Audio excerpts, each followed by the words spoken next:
4, 3, 2, 1, go! Kultivasi Dewi. Bab 204. Jian Heng terus melihat gerak-gerik Fang Yin, berjaga-jaga jika dia tiba-tiba menyerangnya. Dalam kekuasaan Dewi Naga, Fang Yin bisa saja kehilangan kesadarannya. Tubuhnya telah sepenuhnya dikendalikan oleh Dewi Naga yang menguasainya. Fang Yin menyadari sikap Jian Heng yang sedikit menjauh darinya terjadi karena kondisi tubuhnya semakin tak terkendali. Aura menyeramkan Dewi Naga yang menyelimuti tubuhnya membuatnya terlihat menakutkan. Tubuh Fang Yin kini telah dipenuhi dengan sisik-sisik yang bersinar. Bukan itu saja, struktur tulangnya juga mulai bermutasi yang membuatnya sulit untuk berjalan normal. Meskipun Fang Yin bisa melangkah cepat dengan kekuatan Dewi Naga, tetapi dia juga merasakan sakit yang luar biasa ketika berusaha melakukan gerakan seperti layaknya manusia. Tetua Yu, maafkan aku jika setelah ini aku sedikit merepotkan. Fang Yin berusaha untuk tetap menguasai dirinya. Jangan khawatir, aku tidak mudah tersinggung. Kolam misteri yang mereka tuju semakin dekat. Meskipun tidak ada binatang roh yang berani menghadapi mereka, namun kultivator yang pertama kali menemukannya selalu berada di sana. Kultivator itu bernama Yuan Shao. Dia tidak menghalangi siapapun yang ingin mencoba untuk membuka segel mantra yang menyelimuti kolam itu. Yuan Shao juga ingin menyerap energi dari kolam itu setelah segelnya terbuka. Fang Yin dan Jian Heng berjalan mendekati goa di mana kolam misteri itu berada. Keduanya berjalan dengan hati-hati. Xiao Yin, sebaiknya kamu menggunakan mantel untuk menutupi tubuhmu. Aku takut keadaanmu sekarang akan memancing kecurigaan kultivator itu, bisik Jian Heng. Fang Yin menghentikan langkahnya lalu membuka telapak tangannya. Sebuah mantel berwarna hitam muncul di telapak tangan itu. Mantel itu segera dikenakan oleh Fang Yin dengan cepat tanpa banyak bicara. Saat sedang berada dalam kekuasaan Dewi Naga, Fang Yin memiliki suara yang sedikit berbeda. Struktur tubuhnya yang berubah membuatnya belum terbiasa. Mantel yang dikenakan oleh Fang Yin bisa menutupi kepala dan tubuhnya dengan rapat. Sisik-sisik bersinar di tubuhnya tidak begitu kentara. Walaupun dalam jarak yang dekat, sisik bercahaya itu tidak akan mudah terlihat. Fang Yin menoleh ke arah Jian Heng lalu mengangguk untuk memberi isyarat untuk melanjutkan langkah mereka. Keduanya kembali berjalan untuk mendekati goa yang sudah sangat dekat. Mereka kembali berhenti ketika sampai tepat di depan mulut goa. Sesosok bayangan keluar dari dalam goa dan melompat tepat di depan mereka. Di belakangnya ada dua orang yang mengikutinya. Mereka bertiga melihat ke arah Jian Heng dan Fang Yin secara bergantian. Apa tujuan kalian datang kemari? Tanya pria yang berada paling depan. Aura energi yang keluar dari tubuhnya sudah berada pada ranah surgawi bintang awal. Dia akan menjadi masalah yang merepotkan jika sampai tersinggung. Untuk itu, Jian Heng segera memberi hormat pada pria di hadapannya itu. Fang Yin mengikuti apa yang dilakukan oleh Jian Heng. Kami ingin mencoba untuk memecahkan segel yang menghalangi kolam misteri. Apakah Tuan mau memberi kesempatan kepada kami untuk mencobanya? Jian Heng berbicara dengan sopan pada ketiga pria itu. Pria itu melambaikan tangannya untuk mempersilakan Fang Yin dan Jian Heng masuk ke dalam goa. Ketiganya lalu berjalan mengikuti keduanya dan membawa mereka ke tempat di mana kolam misteri itu berada. Esensi energi yang sangat kuat membuat tubuh keduanya bergetar ketika berada dalam jarak yang dekat. Fang Yin dan Jian Heng mundur beberapa langkah untuk mengurangi gelombang energi yang menghantam tubuh mereka. "Siapa yang ingin mencoba lebih dulu?" tanya Yuan Shao. Fang Yin dan Jian Heng saling berpandangan. "Bagaimana kalau kita melakukannya bersama-sama? Dari kabar yang aku dengar, kegagalan terjadi karena energi mereka terkuras sebelum segel itu benar-benar hancur. Mereka akhirnya menyerah saat Ki mereka berada di ambang batas." Jian Heng berbisik pada Fang Yin. Fang Yin mengangguk. "Kami akan melakukannya bersama-sama," jawab Jian Heng mantap setelah mendapatkan persetujuan dari Fang Yin. "Naga jelek, pinjamkan aku kekuatanmu untuk membuka segel mantra ini. Atau setidaknya kamu jangan membuat ulah saat aku sedang berkonsentrasi," seru Fang Yin kepada Dewi Naga. "Jangan banyak bicara. Lakukan saja." Jawaban dari roh naga membuat Fang Yin merasa kesal. Ingin rasanya Fang Yin marah dan menghajarnya, tetapi kekuatannya masih terlampau jauh dari roh naga.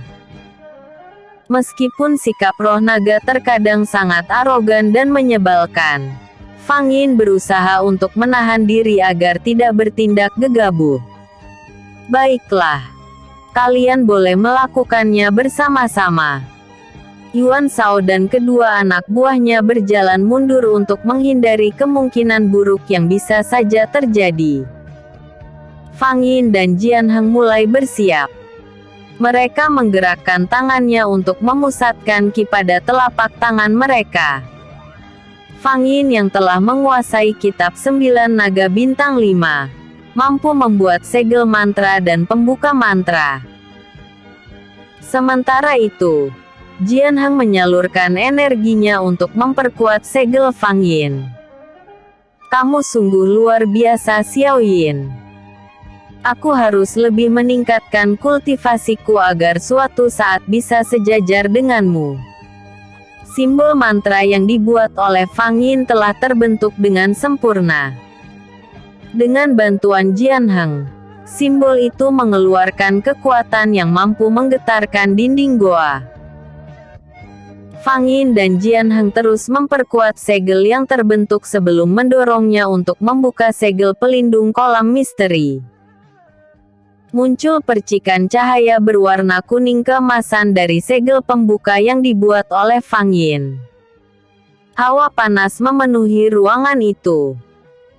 Tekanan energi yang dikeluarkan keduanya memaksa Yuan Shao dan kedua rekannya menyingkir dari sana.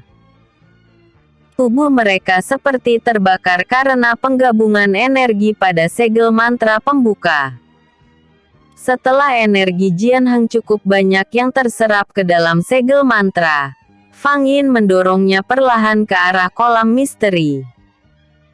Segel mantra pembuka milik Fang Yin mulai menyentuh segel mantra pelindung kolam misteri. Percikan api yang ditimbulkannya semakin besar dan menghasilkan nyala yang terang. Suara desingan dari pertemuan kedua segel itu semakin keras terdengar. Perlahan segel mantra pembuka Fang Yin mengikis segel mantra pelindung kolam misteri sedikit demi sedikit. Energi dari tubuh Fang Yin mulai terkuras. Uhuk, uhuk. Fang Yin terbatuk, tanda energinya hampir mencapai batasnya. Jian Heng menoleh padanya dan terlihat panik. Namun dia berusaha untuk tetap berkonsentrasi dan menyalurkan energinya pada segel mantra pembuka milik Fang Yin yang hampir berhasil menembus segel pelindung kolam misteri. Segel mantra pembuka Fang Yin mulai melemah karena dia benar-benar telah mengerahkan seluruh kekuatannya. Gurat kekecewaan terlihat jelas di wajahnya saat dirinya merasa tidak mampu lagi bertahan lebih lama. Roh naga tidak tinggal diam. Dia juga membutuhkan kolam misteri yang sesungguhnya adalah kolam naga abadi. Aura energi berwarna hitam menyelimuti tubuh Fang Yin dan menjalar ke dalam segel mantra pembuka yang dia kendalikan. Dalam sekejap kekuatan segel mantra pembuka milik Fang Yin meningkat dan mampu menerobos segel mantra pelindung kolam misteri dengan cepat. Bersambung. Episode sebelumnya. Bab 203. Episode berikutnya. Bab 205. Mantra pelindung kolam misteri akhirnya lenyap. Tubuh Fang Yin masih dikuasai oleh roh naga. Api abadi masih berkobar di kedua telapak tangannya. Melihat kolam misteri telah terbuka, Yuan Shao berjalan untuk memasukinya lebih dulu. Dia melupakan janjinya karena merasa sangat senang. Yuan Shao berjalan menyusul Fang Yin yang sedikit lagi akan mencapai kolam. Tanpa menoleh, Fang Yin melemparkan api hitamnya ke arah Yuan Shao. Hampir saja api itu mengenai tubuh Yuan Shao jika kedua rekannya waspada dan menariknya ke belakang. Fang Yin menatap Yuan Shao dengan tatapan membunuh membuat Yuan Shao pun akhirnya memilih untuk mengalah. Meskipun dia tidak merasakan besarnya energi yang dikeluarkan oleh Fang Yin, tetapi dari aura yang dia keluarkan, Yuan Shao merasa dia bukan wanita yang bisa diremehkan. Wajah Fang Yin dipenuhi dengan sisik-sisik yang menyala. Begitu juga dengan tubuhnya. Andai tidak tertutup oleh cadar, semuanya akan terlihat jelas oleh ketiga kultivator itu. Jian Heng melangkah di belakang Fang Yin tetapi tidak berani untuk mendahuluinya. Bekas langkah kaki Fang Yin meninggalkan jejak menyala yang mungkin sangat panas jika disentuh. Aku tidak boleh menyinggung Dewi Naga. Jika aku tidak salah, ini adalah api abadi yang hanya bisa dipadamkan oleh orang yang menguasai kitab 9 naga bintang 4. Jian Heng memperhatikan nyala api berwarna hitam di bekas tapak kaki Fang Yin. Fang Yin berhenti di tepi kolam misteri dan berdiri dengan posisi tangan yang mengulur ke depan. Sebuah bola energi berwarna merah menyala keluar dari telapak tangannya dan melayang-layang di udara. Seluruh ruangan dalam goa berwarna senada dengan warna bola energi itu. Fang Yin mendorong tangan kanannya ke depan. Bola energi itu pun ikut bergerak ke depan mengikuti gerakan tangan Fang Yin dan meluncur ke atas kolam. Saat bola energi Fang Yin menyentuh permukaan kolam, air di dalam kolam menjadi bergejolak. Di atas permukaan air keluar kepulan kabut tipis berwarna putih. Rupanya air kolam itu sangat dingin dan bisa membekukan siapa saja yang menyentuhnya. Segel berlapis ini tidak mudah dilihat dengan mata biasa. Setidaknya seorang kultivator tingkat surgawi bintang atas yang bisa merasakannya. Jangan main-main naga jelek. Aku tidak mau mati. Mengapa kamu tidak membiarkan mereka saja yang mencobanya? Fang Yin berbicara pada roh naga dengan suara hatinya. Diamlah, bodoh. Roh naga menjawab sambil menekan jiwa Fang Yin dengan keras. Apa kau bilang? Berani-beraninya kamu bilang aku bodoh. Fang Yin membalas tekanan energi roh naga yang membuat roh naga menjadi sangat marah.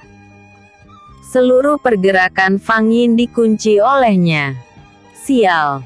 Roh naga itu semakin seenaknya saja padaku. Aku merasa seperti orang yang tidak berguna. Tidak ada yang bisa dilakukan oleh Fang Yin selain menerima setiap perlakuan roh naga. Setelah menunggu untuk beberapa saat, suhu air di dalam kolam mulai stabil seiring dengan uap dingin yang mulai menipis. Kaki Fang Yin bergerak turun sesuai dengan kehendak roh naga. Air kolam yang semula berwarna hitam pekat berubah warna menjadi kebiruan ketika Fang Yin mulai masuk ke sana. Di sekitar tubuh Fang Yin muncul gelembung udara dari dalam air yang semakin lama semakin banyak. Uap air kembali muncul karena air kolam mendidih.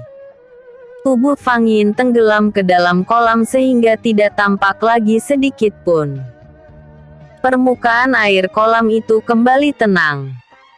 Jian Heng dan ketiga kultivator itu berdiri di tepi kolam sambil mengamati pergerakan Fang Yin. Mereka baru menyadari jika kolam itu belum terbuka segel ketiganya sebelum berubah warna air di dalamnya. Bersambung. Episode sebelumnya. Bab 204. Episode berikutnya. Bab 206. Air kolam itu kembali berubah warna menjadi putih susu pada saat Fang Yin berendam di sana. Permukaan kolam masih tetap tenang dan belum menunjukkan apakah Fang Yin akan segera keluar dari sana atau tidak. Tuan, siapakah wanita itu? Kelihatannya Anda takut padanya. Pertanyaan Yuan Shao bernada sindiran meluncur begitu saja tanpa berpikir apakah itu akan menyinggung Jian Heng atau tidak. Untung saja Jian Heng adalah seorang yang penyabar jadi dia tidak terpengaruh dengan ucapan Yuan Shao.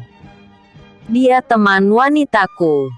Jian Heng melindungi Fang Yin dengan caranya sendiri. Jawaban dari Jian Heng membuat mereka merasa tidak puas. Sebenarnya tujuan mereka adalah untuk memancing kemarahan Jian Heng dan menyulut api permusuhan di antara mereka. Jika mereka berhasil membuat Jian Heng marah dan bertarung dengan mereka, maka mereka tidak perlu untuk berbagi energi dari kolam misteri atau kolam naga abadi itu. Kalian pasangan aneh. Yuan Shao akhirnya tidak ingin melanjutkan keinginannya untuk mengacau. Mereka berempat kembali melihat ke dalam kolam dan menunggu Fang Yin tanpa berani untuk melakukan apapun.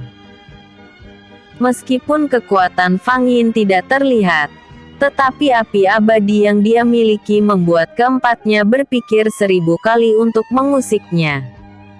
Permukaan air mulai beriak. Semakin lama riak itu semakin besar dan membuat Jian Heng dan yang lainnya mundur untuk sedikit menjauh. Pucuk kepala Fang Yin mulai terlihat menyembul dari dalam air. Perlahan tubuhnya naik ke permukaan tetapi setelah itu sesuatu yang mengejutkan pun terjadi. Fang Yin berdiri di atas kepala seekor naga raksasa yang keluar dari dalam itu. Jian Heng dan yang lainnya pergi menjauh sambil menutupi wajah mereka dengan lengannya untuk menghindari cipratan air. Naga berwarna hitam dengan aura energi yang sangat pekat. Namun demikian, meskipun terlihat nyata, naga itu hanyalah perwujudan dari roh naga yang menyerap kekuatan dari kolam naga abadi. Tingkatan kultivasi Fang Yin kini telah mencapai pada ranah surgawi bintang atas. Beberapa tingkat di atas kultivasi Jian Heng dan Yuan Shao. Dengan kekuatannya yang sekarang, Fang Yin bisa mengimbangi kekuatan roh naga. Namun masih jauh dari kualifikasi untuk menjadi Dewi Naga. Setidaknya sekarang aku bisa menentukan keinginanku untuk memilih menjadi naga ataupun tidak. Roh naga. Sebaiknya kita berteman saja, ucap Fang Yin dengan telepatinya. Aku tidak ingin diperintah oleh manusia. Roh naga belum bisa menerima kenyataan bahwa Fang Yin kini memiliki kekuatan yang setara dengannya. Baiklah. Jika kamu tidak ingin berteman denganku, setidaknya kamu jangan pernah menggangguku dengan muncul secara tiba-tiba. Fang Yin masih berbicara pada roh naga. Sudah kubilang aku tidak ingin diperintah oleh manusia. Sikap diam Fang Yin membuat Jian Heng merasa takut terjadi sesuatu yang buruk padanya. Dia tidak tahu dengan apa yang terjadi padanya selama berada di dalam air dan bagaimana bisa muncul naga itu di sana. Xiao Yin, apakah kamu baik-baik saja? Jian Heng kembali berjalan mendekati kolam. Namun dia mundur lagi karena naga hitam yang dikendarai Fang Yin menuju ke tepi. Fang Yin melompat turun dari atas naga dan naga itu masuk ke dalam tubuh Fang Yin melalui simbol Dewi Naga di punggungnya. Roh naga itu masuk seperti sebuah kilatan cahaya saja yang terserap oleh simbol naga yang tertutup baju Fang Yin. Ketiga kultivator itu ternganga saat melihatnya. Berbeda dengan Jian Heng yang sedikit banyak telah tahu tentang Dewi Naga yang menyatu dengan tubuh Fang Yin. Bersambung. Episode sebelumnya. Bab 205. Episode berikutnya. Bab 200. Membuat Yuan Shao semakin terkejut. Kultivasi Dewi. Bab 207. Jadi, kamu adalah Dewi Naga.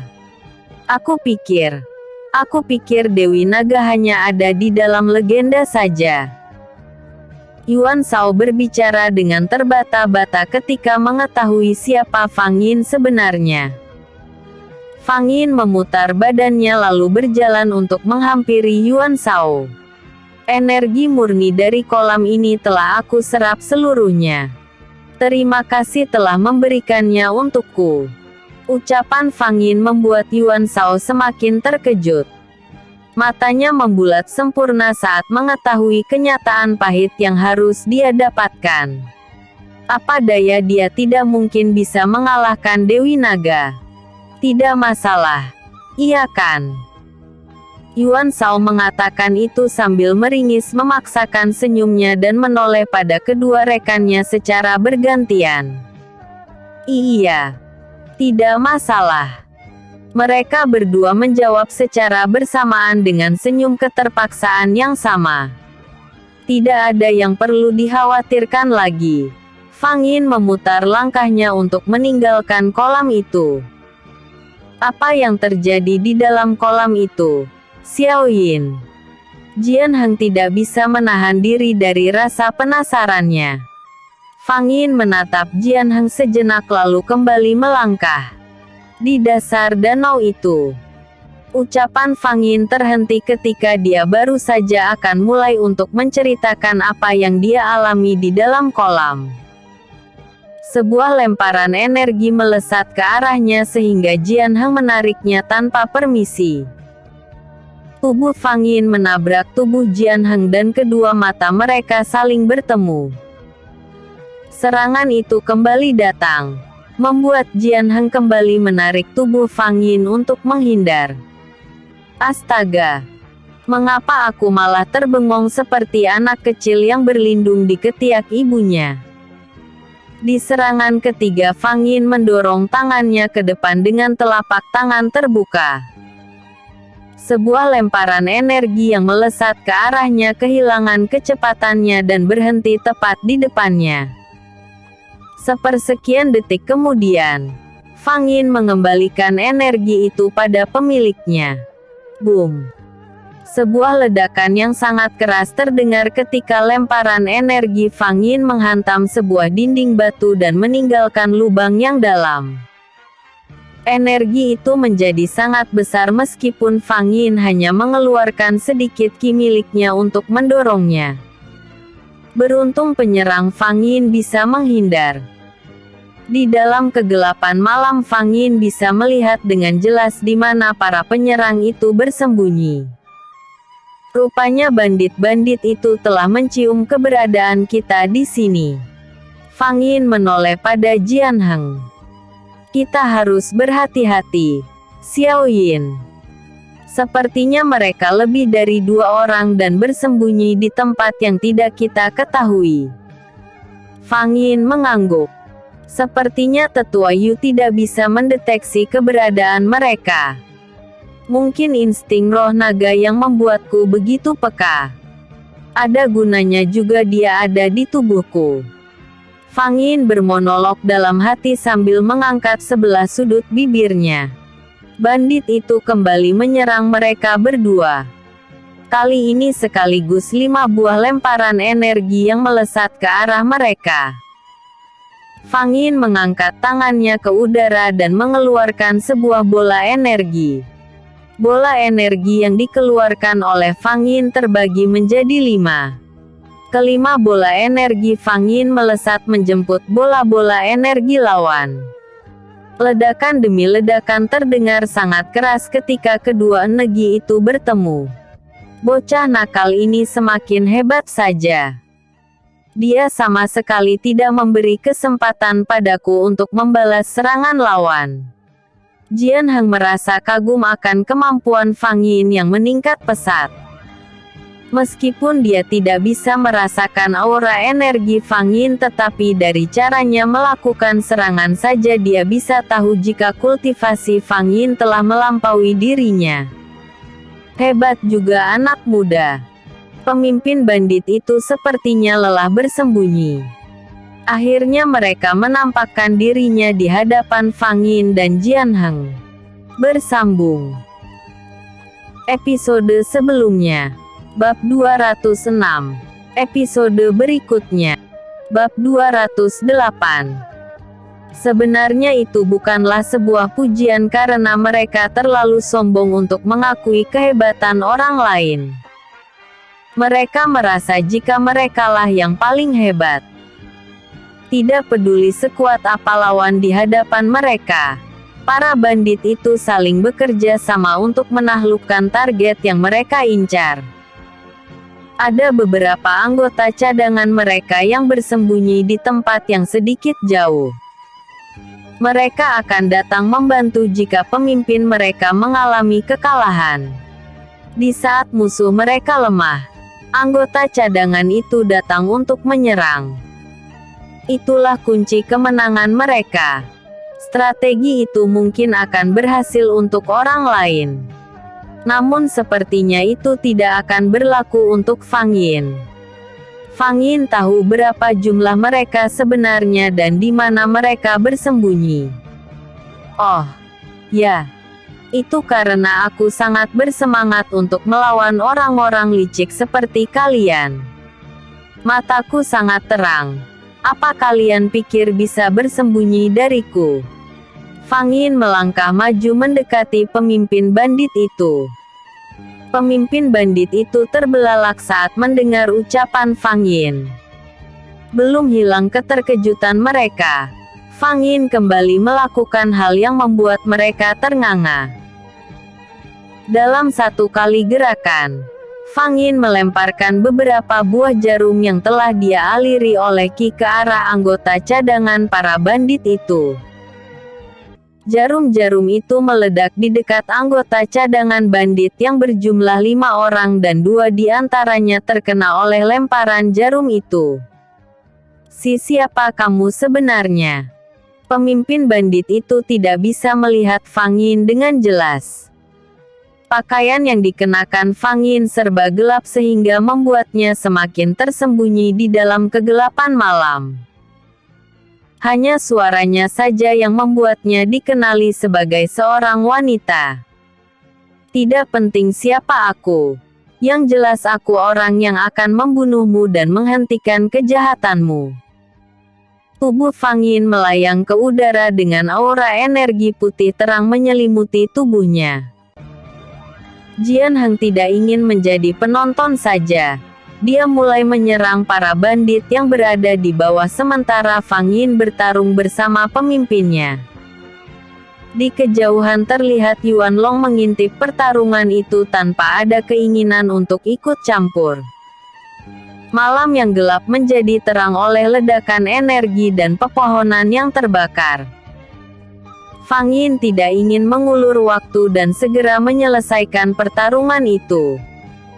Namun sepertinya itu sedikit tidak akan mudah karena pemimpin bandit itu memiliki jurus yang sangat mirip dengan jurus merendahkan bayangan. Perbedaannya jurus ini lebih hebat di mana mampu membuat pemimpin bandit itu sulit terlihat. Fang Yin mengandalkan insting naga untuk mengetahui keberadaan pemimpin bandit. Sepertinya aku harus berpura-pura tidak melihatnya agar aku bisa menangkap tikus itu. Fang Yin mencoba mengatur strategi. Pemimpin bandit itu mengeluarkan pedang energi dan bersiap untuk menyerang Fang Yin dari arah samping. Seperti rencananya sebelumnya, Fang Yin berpura-pura tidak melihatnya.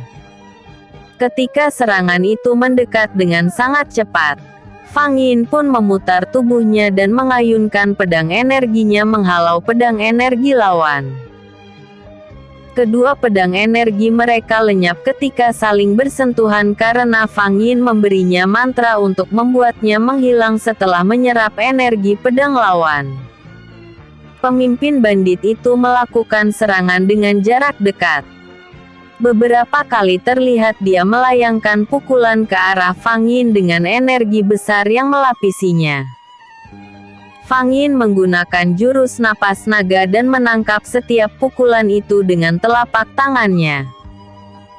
Pemimpin bandit itu tidak menyadari jika setiap kali tangan mereka bersentuhan maka energinya akan terserap oleh Fang Yin. Pemimpin bandit itu tidak merasa curiga melihat Fang Yin yang tidak membalas serangannya dan hanya menahan dan menangkisnya saja. Mengapa tubuhku terasa sangat lelah sekali?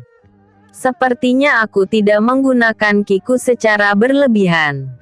Pemimpin bandit itu mundur sejenak untuk mengambil jeda. Di tempat lain Jian Heng berhasil melumpuhkan beberapa anak buah bandit itu dan mengikatnya di pohon dengan energi pengikat roh miliknya. Bersambung. Episode sebelumnya. Bab 207. Episode berikutnya. Bab 209.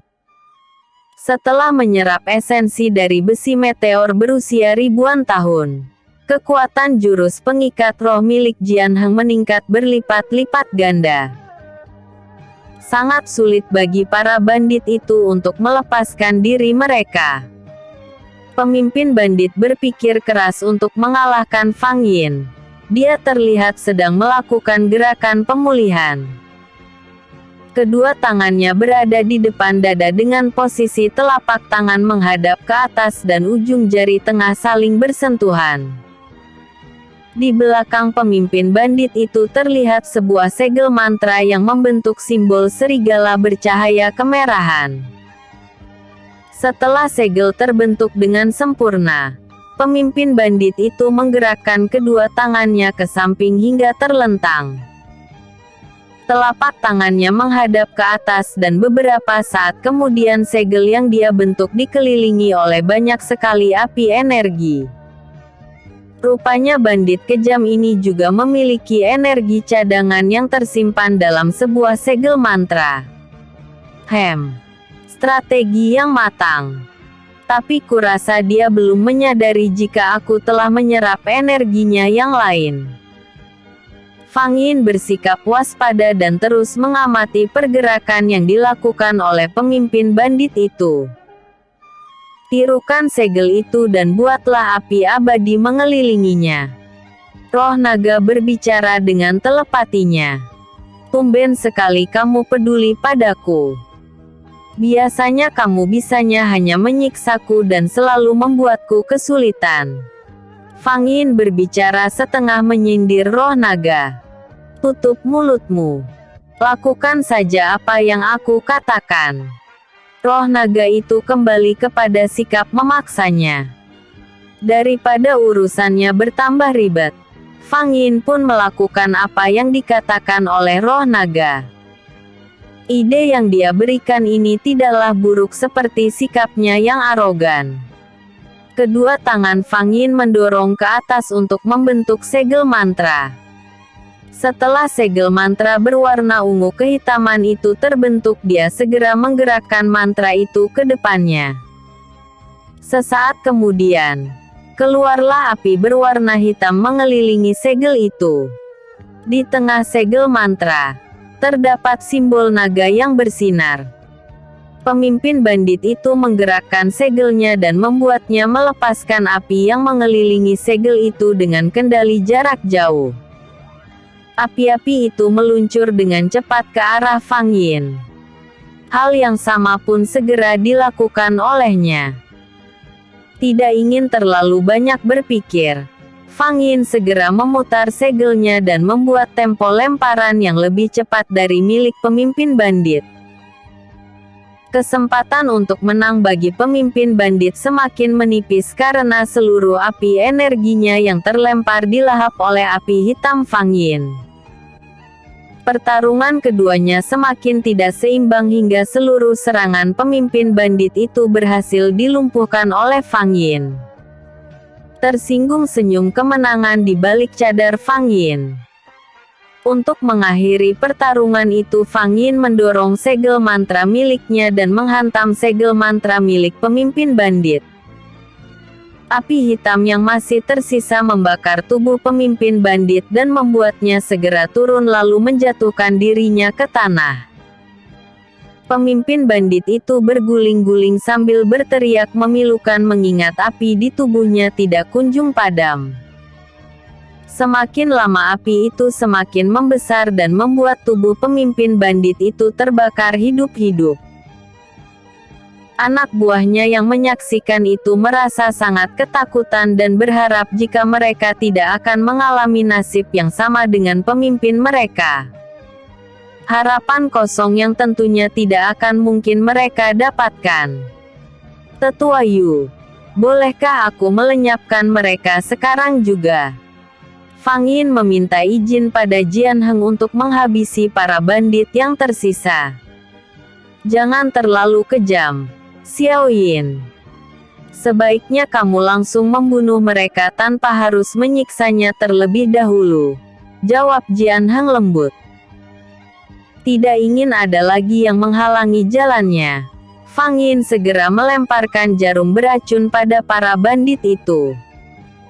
Mereka terlihat langsung kejang-kejang dengan mulutnya yang berbusa. Pemimpin bandit telah menjadi abu dan seluruh anak buahnya yang mati terkena racun Fang Yin tubuhnya perlahan membusuk. Setelah dipastikan jika seluruh lawannya mati, Fang Yin mengibaskan tangannya untuk membersihkan kekacauan yang telah dia buat. Jian Heng pun menarik kembali jurusnya. Kita harus segera mencari tempat untuk bermalam. Tetapi kita tetap harus waspada Xiao Yin. Karena kelompok bandit di gunung ini bukan hanya mereka saja. Jian Heng melirik ke arah Fang Yin. Fang Yin mendengarkan ucapan Jian Heng dan berpikir sejenak. Waktu Fang Yin sudah banyak tertunda membuatnya terhalang untuk menemukan kitab 9 naga.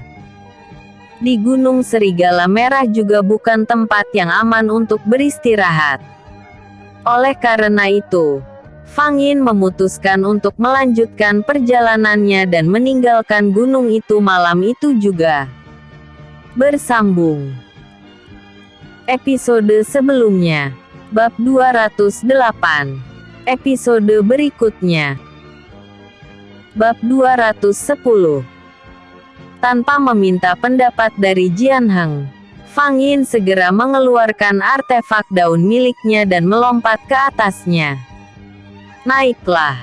Kita harus segera pergi dari sini, seru Fang Yin. Tidak ada pilihan lain bagi Jian Heng. Dia tidak ingin mengambil resiko dan bahaya sendirian. Segera saja dia melompat ke atas artefak daun milik Fang Yin dan berdiri di belakangnya. Jian Heng mencoba untuk menjaga keseimbangan tubuhnya tanpa berpegangan pada Fang Yin. Dia ingat betul betapa galaknya wanita di hadapannya itu. Pantas saja para bandit itu mendatangi kolam misteri. Lihat itu. Fang Yin menunjuk ke goa di mana kolam misteri berada. Sebuah cahaya dari arah goa memancar ke langit dan perlahan memudar dari ujung atas dan merambat ke bawah. Cahaya keemasan itu sangat jelas sekali terlihat di kegelapan malam. Itu adalah tanda segel ketiga telah terbuka dan mutiara naga abadi telah berhasil diambil. Fang Yin kembali berbicara kepada Jian Heng yang masih tertegun melihat cahaya goa yang ditunjukkan oleh Fang Yin sebelumnya. Mutiara Naga Abadi. Jian Heng merasa asing dengan nama itu. Fang Yin membuka telapak tangannya lalu keluarlah sebuah bongkahan batu berbentuk bulan panjang asimetris yang bersinar. Cahaya ungu yang redup memancar dari batu itu. Jadi ini wujud dari mutiara naga abadi itu. Jian Heng kembali bertanya. Fang Yin mengangguk lalu kembali menyimpan batu itu. Malam itu begitu gelap karena awan menyelimuti langit dan menutupi bintang-bintang. Meskipun tidak akan turun hujan, tetapi malam tanpa rembulan itu begitu pekat. Artefak daun Fang Yin membumbung tinggi di angkasa dan melesat kencang menuju ke daratan yang bertabur ratusan cahaya lentera. Lentera-lentera itu menandakan jika ada kehidupan di sana. Kemajuan di benua utara memang tidak diragukan lagi. Kaisarnya membawa kemakmuran yang adil bagi seluruh rakyatnya. Hanya saja kebiasaan di masyarakat yang memperlakukan wanita lebih rendah dari pria menimbulkan banyak sekali kekacauan. Berkat artefak daunnya, Fang Yin dan Jian Heng berhasil mencapai pemukiman penduduk dengan cepat. Seperti biasanya, Fang Yin berhenti di tempat yang sepi di luar perkampungan. Mereka turun dari artefak daun itu dan bersiap untuk melangkah memasuki perkampungan. Tunggu Xiao Yin. Kita tidak bisa pergi bersama-sama di tengah malam seperti ini kecuali kamu mau berpura-pura menjadi istri atau adik perempuanku. Kamu jangan salah paham dulu. Aku hanya tidak ingin ada yang mengganggumu. Jian Heng menghentikan langkahnya dan membuat Fang Yin pun melakukan hal yang sama. Terserah tetua Yu saja. Fang Yin tidak tahu harus melakukan apa untuk menghadapi penduduk desa yang masih terjaga. Begini saja. Jika ada yang bertanya biar aku saja yang menjawabnya. Setelah melihat penyiksaan terhadap wanita di tempat yang dia kunjungi sebelumnya, Jian Heng tidak ingin ada seseorang yang mengusik Fang Yin. Fang Yin mengerti akan kekhawatiran Jian Heng. Meskipun dia bisa menjaga dirinya dengan melawan siapapun dengan kekuatannya yang sekarang. Namun menunjukkan kemampuannya akan mengundang para kultivator untuk memburunya. Ada sebuah kedai dan penginapan yang masih buka di depan mereka. Malam yang telah larut terlihat sepi.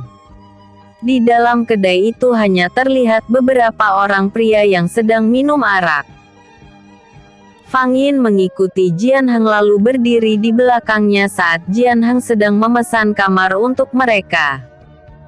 Penjaga penginapan menatap keduanya secara bergantian.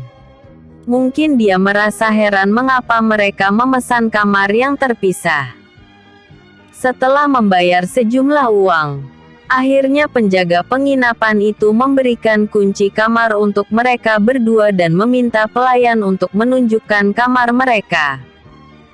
Jian Heng membukakan pintu kamar Fang Yin lalu menyerahkan kuncinya. Aku telah merepotkanmu, tetua. Fang Yin menyatukan kedua tangannya memberi hormat. Tidak perlu berterima kasih. Ini bukan sesuatu yang besar. Jian Heng pergi ke kamarnya yang berada di sebelah kamar Fang Yin. Mereka pergi untuk beristirahat meskipun pagi sebentar lagi akan turun. Fang Yin tidak langsung tertidur. Dia duduk di atas ranjangnya dan mengeluarkan kitab 9 naga bintang 5 di tangannya. Untuk mengetahui di mana letak kitab 9 naga bintang 6, Fang Yin harus berkonsentrasi dan membuat segel mantra khusus. Fang Yin mengikuti bagaimana cara untuk membuat segel mantra penembus aura kitab 9 naga. Kitab 9 naga bintang 5 melayang di depan Fang Yin dan terbuka di halaman terakhir. Huruf dan simbol keluar dari kitab itu dan tertulis di udara dengan cahaya keemasan. Fang Yin mengikuti semua petunjuk itu dengan serius. Tangan kanannya mengeluarkan ki untuk membentuk sebuah simbol. Tangan kirinya membuka untuk menarik simbol yang telah terbentuk. Simbol itu mengecil dan menyatu pada telapak tangan kirinya sebagai segel penembus aura kitab 9 naga. Aku berhasil. Fang Yin tersenyum senang dan ingin segera mencobanya untuk mendeteksi keberadaan kitab 9 naga bintang 6. Bersambung. Episode sebelumnya. Bab 209. Episode berikutnya. Bab 211.